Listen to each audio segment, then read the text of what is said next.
Bueno, buenos días a todas y a todos. Sí.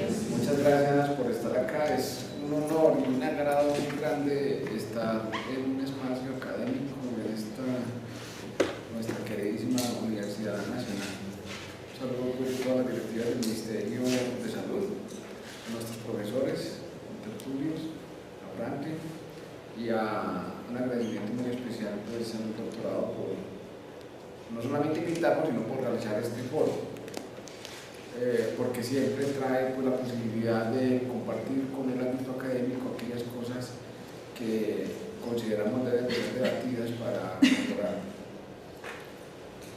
Me agradan mucho las preguntas que a priori se habían realizado, porque pues me doy cuenta de que están en la jugada, que están en la actualidad y que están estudiando, leyendo, proponiendo, discutiendo, debatiendo sobre las propuestas que se están desarrollando en el país, y pues esperemos que logremos como profundizar y contestar algunas de ellas.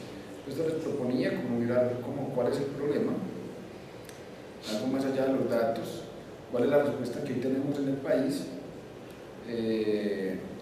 y en el sistema de salud, como vamos a ver, más allá del sistema general de seguridad social, los avances que hemos tenido en esto y pues los retos que vamos y que tenemos frente a este reto que nos hemos colocado en las Américas frente a la eliminación de la malaria, no erradicación, eliminación de la malaria. Yo les voy a contar pues de qué se trata ese detalle.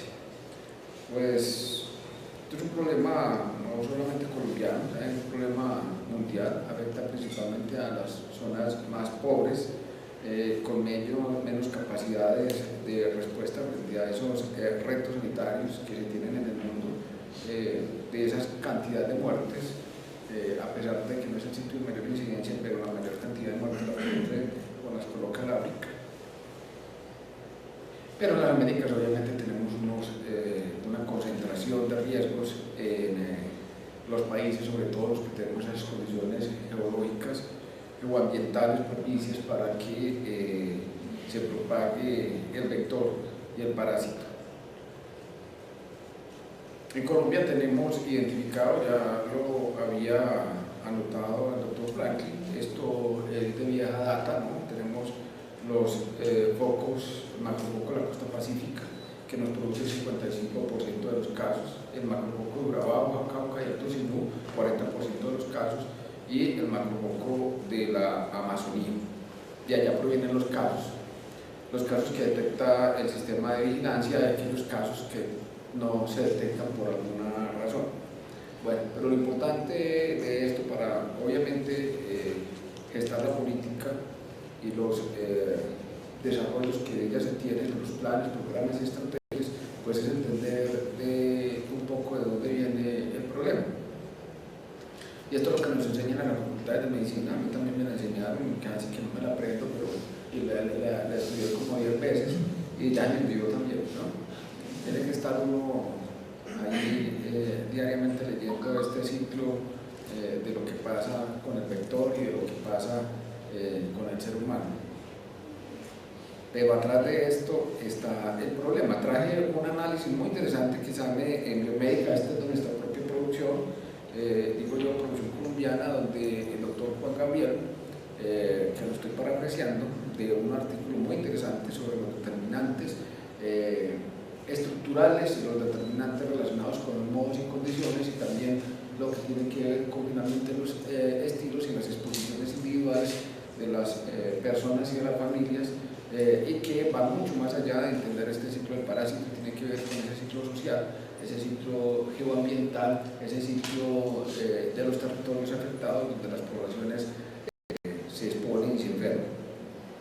Y obviamente, pues sencillamente esta es una condición de pobreza, de inequidad, de máxima exposición a esta y a una cantidad de riesgos que se exponen nuestras familias en mucha parte de nuestra población. Ven ustedes las dificultades que se tienen ahí de controlar cualquier tipo de vector y cualquier tipo de enfermedad en unas condiciones sanitarias de este tipo. Pero hoy tenemos, ya lo presentaron los datos del doctor Franklin, de dónde están viniendo los casos en estos macrofocos.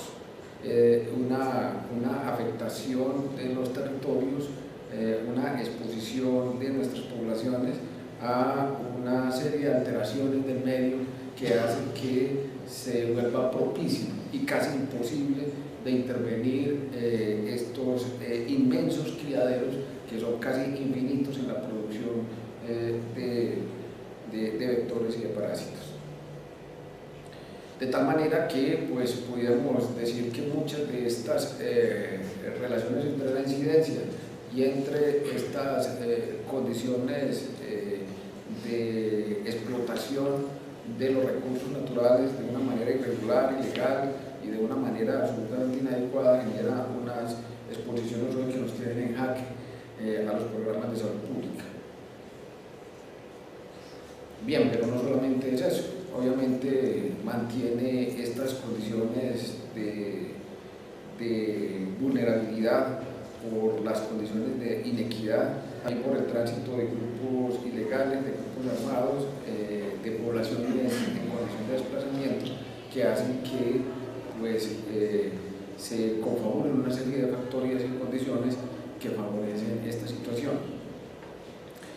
El programa ha utilizado un modelo explicativo basado en los determinantes socioambientales, utilizando como modelo el modelo de Corvalán, que es un profesor chileno que estuvo trabajando en la Organización Mundial de la Salud, creo que lo sigue haciendo y que ha generado, es un epidemiólogo geoambientalista que pues, ha venido presentando un modelo que ayuda mucho al entendimiento de lo que nos pasa. Y esta es la propuesta, digamos que después de todo el análisis de los determinantes y de las fuerzas motrices, proponen todos los que están trabajando en los diferentes programas en el territorio, los municipios y en Colombia. Desde las políticas agropecuarias, lo relacionado con la minería ilegal, los cultivos ilícitos, los temas de violencia y conflicto social, y sobre todo lo que tiene que ver con nuestra capacidad de respuesta en pues, la debilidad de la gobernanza que se tienen en los territorios. Y de ahí pues, se generan una serie de desenlaces que finalmente terminan a que las familias tengan un aumento en la exposición de los vectores, la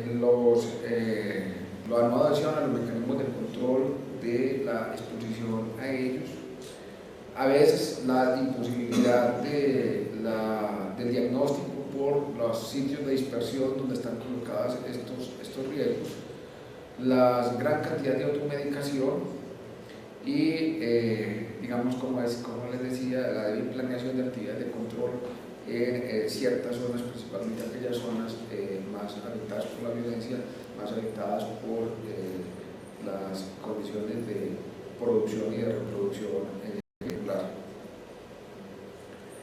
Bien, frente a eso entonces, ¿cuál es la propuesta? Hay que decir que Colombia, como las Américas y como el mundo, no viene con una larga tradición. Desde lo que fue las campañas nacionales por allá en los años 40 a 50, hasta que aparece el servicio de erradicación de la malaria, que la mayoría de ustedes no lo conocieron, pero existió un servicio de erradicación de la malaria que finalmente se descentralizó y se cambió a una estrategia de control. Ese tema de erradicación ya estuvo en el imaginario de los países y Colombia se adhirió a ellos, pero obviamente pues por todo lo que acabamos de analizar, rápidamente pasó de un programa de erradicación a un programa de control. Hemos venido entonces en toda esta historia que vale la pena pues estudiarla, leerla, mirar qué sirvió, qué no sirvió, qué se utilizó y pues qué es lo que se ha propuesto en los últimos tiempos. Las características generales de la transmisión en Colombia podemos decir entonces que es una transmisión endemioepidémica inestable, que es heterogénea pero que se focaliza, que tiene una gran población en riesgo, más o menos 14 millones de personas en Colombia están en riesgo, que tiene una historia, una dinámica dimensional y compleja y que está como muchos otros, pero con unas características muy particulares determinadas por las condiciones socioeconómicas de inequidad, por características políticas y también culturales de nuestra población. Esta es la propuesta, me agrada mucho que estén debatiéndola, discutiendo, más que la 429, aparece también la 3202 y esperamos sacar las nuevas resoluciones recientemente. Pero esta política y este modelo, que realmente lo que pretende, en resumen, es tratar de organizar todas las acciones que hemos estado haciendo en Colombia de una manera desarticulada en la palabra clave de todo este asunto, y es integrar de una manera estratégica, de una manera conceptual, pero principalmente de una manera operativa, todas las intenciones y todas las acciones que desde el desarrollo de los sectores y del sector se realicen para un fin. Y el fin es retornar nuevamente a poner en el centro a las familias y a los sujetos, y esa es nuestra pretensión en el modelo, y avanzamos hacia allá. Lo desarrollamos a través y lo operatizamos a través de las rutas, y estas rutas integrales incorporan pues todas las acciones que desde la gestión intersectorial, desde la gestión del sector, de las acciones colectivas y desde las acciones individuales se tienen que hacer para lograr afectar los determinantes y afectar las exposiciones y afectar de manera positiva los resultados esperados. Ya para los que también han venido estudiando y profundizando en lo que fue esta gran consulta y este plan que lo concretamos en un plan decenal, también hay unas metas específicas que de manera normativa se habían colocado allá en este plan. Estamos actualizando en este momento, pero obviamente la malaria, nuevamente en la dimensión de enfermedades transmisibles y en la dimensión de salud ambiental, pues se colocaron de manera específica. Todas estas se han concretado en los planes territoriales de salud, y es allá donde en las gestiones de los territorios se coloca esta responsabilidad de liderar las acciones y las intervenciones que dentro de este plan, que nuevamente es retomado por la política y por el modelo para ser liderado desde el territorio. Hemos venido planteado desde las Américas y principalmente de una iniciativa de Mesoamérica, avanzando en una estrategia que pasó de las intervenciones eminentemente individuales a una estrategia que llamábamos gestión integrada para la promoción, prevención y control de la malaria. Vamos a retomar nuevamente esta estrategia para avanzar en los procesos relacionados con la eliminación. Bueno, ya le decía el doctor Franklin, nosotros hemos en el país logrado una tendencia continua hacia la disminución de la movilidad y de la mortalidad. Seguramente tiene que ver mucho con esa inteligencia que hemos colocado en estos territorios, y pues que de una manera periódica vienen de todas maneras generando riesgos en unos focos, en unos brotes que nos retan de manera permanente a su intervención. Esta es una pregunta que seguramente el doctor Sócrates nos podrá explicar más bien desde su análisis molecular, porque es que ha venido cambiándose. No tengo una explicación muy clara sobre el asunto, pero esta es una evidencia. Sin embargo, pues más de la preocupación de por qué por un lado vivas, Falciparum no vale o cualquier otro, pues realmente lo que más nos interesa es que mientras que esté presente el vector, mientras que estén presentes los determinantes, realmente mientras que no haya otras estrategias de protección específica, pues realmente es hasta donde tenemos que dirigir. Bien, entre esos luego tenemos que rescatar que pues, Colombia ha tenido una gran movilización. De hecho, fuimos galardonados en el año 2010 como campeones en la lucha contra la malaria. Esto es un galardón que se le dan a los países por las diferentes estrategias que se desarrollan, el impacto que sobre ellas se tienen, y participaron de una manera muy activa en el Pacífico, a través de la cooperación internacional y a través de la integración de todos los investigadores y todos los que que actúan en esta región del Pacífico, y por eso pues tuvimos esa distinción. Realmente generó una reducción en el riesgo y una disminución en la incidencia y en la mortalidad en esa zona del país. Hemos realmente incorporado las tecnologías más actuales que tenemos. El tema de los derivados de la artemisina dentro de los programas de control fue maravilloso. Lo mismo que el rescate de muchos de nuestros microscopistas que se hicieron en ese territorio. Esta es una estrategia que se tenía y que habíamos como abandonado. Estamos procurando volverla a rescatar a pesar de los conflictos que generan hoy nuestros propios sistemas, que exigen muchas cosas de calidad que a veces impiden que las comunidades participen activamente. La disposición de los insumos críticos para la protección en el territorio, sobre todo el uso de tornillos impregnados, ha sido muy importante para la protección de las familias en esta zona. El mejoramiento de la vigilancia de la salud pública, sin duda, tanto en el monitoreo de la incidencia como en algo que el doctor Blanqui, creo que no les digo, pero yo rescato mucho porque pues, esto es un esfuerzo muy grande que hace el Instituto Nacional de Salud en el tema de la vigilancia de la resistencia a parásitos y a medicamentos. Esto cuesta bastante, es bastante oneroso, pero se necesita realmente para orientar los programas de prevención y control. Hemos logrado realmente disminuir la mortalidad de endemia hasta de un 40 o 60%, y hoy tenemos realmente un propósito y avanzamos en una colocación efectiva del asunto.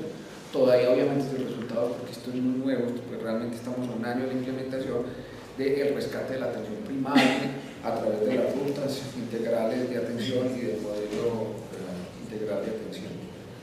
Pero hay una que quisiera destacar de una manera importante. En Colombia funciona una política sectorial de salud ambiental, en donde hay una comisión que es efectiva, es una comisión que como muchas comisiones, la verdad muchas de las comisiones no funcionan, pero esta comisión con agrado funciona. Es una comisión intersectorial de salud ambiental, se llama CONASA, y esa CONASA… Sí, es que no se está oyendo bien atrás, entonces… Profesor… Disculpa la ¿Se oye mejor? ¿Se oye arriba? ¿Entonces vuelvo a empezar? Ahora sí. Ahora sí. Bueno, les contaba que esta comisión de salud ambiental que lidera el Ministerio de Ambiente, la lidera de una manera sincrónica con el Ministerio de Salud, y que la Secretaría Técnica la hace Planeación Nacional. Ha ayudado a articular y a desarrollar muchas de las acciones intersectoriales desde la perspectiva ambiental, de salud ambiental. Hay una mesa específica de vectores que realmente nos ha permitido llevar a esta discusión de más alto nivel. Estamos generando una política nacional de salud ambiental que finalmente se va a traducir en un COMPES, donde pues se esperaría que se garantizaran los recursos, pero lo más importante son las iniciativas intersectoriales que se desarrollan para los ajustes de los ambientes favorables de este tipo de transmisión, que como se veían arriba, tenemos inmensos retos en Colombia, y que esperamos que después de los avances que tenemos en el proceso de paz, pues logremos avanzar de una manera más rápida. Entonces, el reto principal, vamos hacia eliminación. Hay que diferenciar entre eliminación, control y erradicación. Nosotros vamos a la eliminación, que quiere decir interrupción de la transmisión por vía vectorial en una área geográfica específica. Esta tiene varias fases. Vamos hacia el 2035 esperando que se culminen con éxito estas fases. Tenemos claro por dónde empezamos, obviamente por las zonas de mayor vulnerabilidad, de mayor carga, y esperamos ir avanzando en aquellas zonas donde tenemos digamos, los focos que ya de arriba habíamos mencionado. Este es el árbol de problemas para que esa estrategia realmente sea efectiva. Como ven ahí, estamos hablando de un elemento sustancial para que esto funcione y es el mejoramiento de la gobernanza que se tiene hoy en el país y en los territorios. Es para todas las acciones en salud pública sustancial que esto mejore. Hay una debilidad reconocida que estamos procurando fortalecer por todas las vías para que realmente sean esas autoridades territoriales, todas, desde las autoridades formalmente constituidas, los gobernadores y los alcaldes, pero aquellas también que también son formales, pero que tienen sus condiciones propias, como los resguardos indígenas, que incorporen dentro de sus planes y de sus políticas un propósito propio de fortalecerse como autoridad y como gestores de la salud ambiental y de la salud pública, que nos permita realmente que todo este diseño que hemos desarrollado en función de la integración, en función de los modelos integrales, pues logren los resultados esperados. Bueno, eso es todo lo que queríamos comentar con ustedes y pues estamos esperando a que vamos a